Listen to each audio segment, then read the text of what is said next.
biyya Dubaay dhufuudhaaf jettan ganaa gudii arguudhaaf jettu gudii laala mi'a ijoolleen dhufsiisti waan keessa darbaa waan hojjettu dhabdee jechuudha.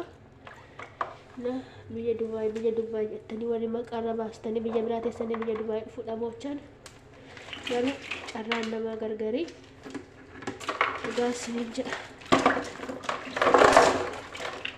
Baay'ee ulfaata.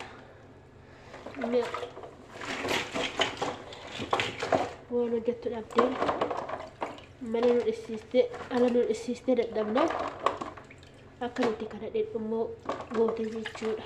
Ashaanguliitii yaa jamaa dhugaa dhalaa gandaaramaa jechuun bee ani hin beeku waan maa ittiin ibsu kana hin qabu. Isa namni jedhu sana miti dhugaa isiniin jedha.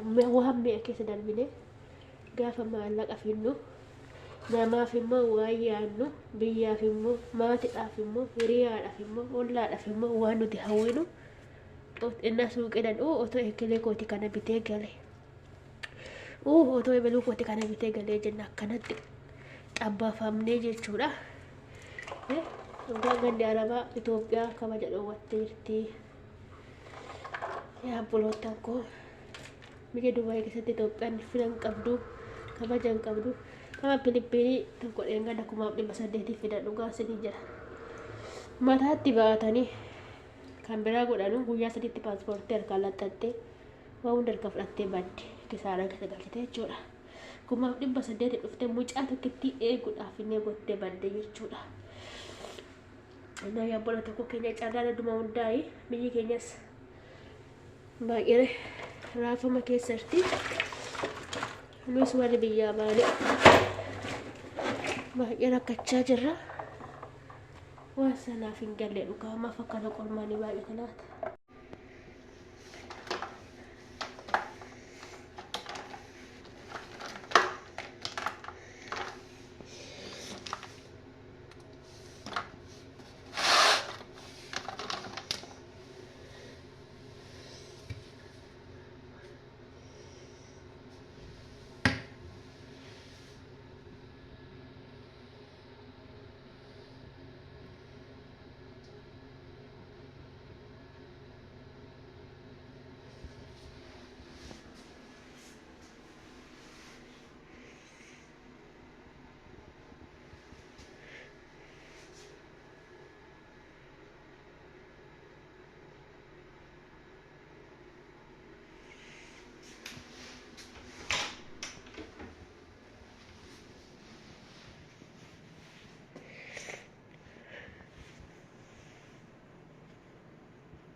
Gudi kemarin tu pulau tu koyo aja dia enggak biar orma kakuma wanti kesa telah tamu jiru untuk matanya santa dekat ini benar ada dua aja sih wajar lu kalau kali buya kan korban ada sambil kenal lagi saja bahan sambil korban aku tahu kok karena dia cerita orang berkenal karena mungkin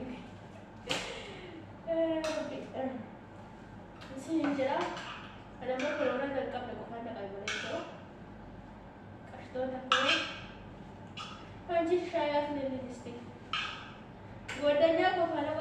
keessa viidiyoo galuu hin barbaadu jette. Viidiyoo keessa galuu hin barbaadu jette. Madaamii fi sanatti madaamii caaltuu argadhama jechuudha.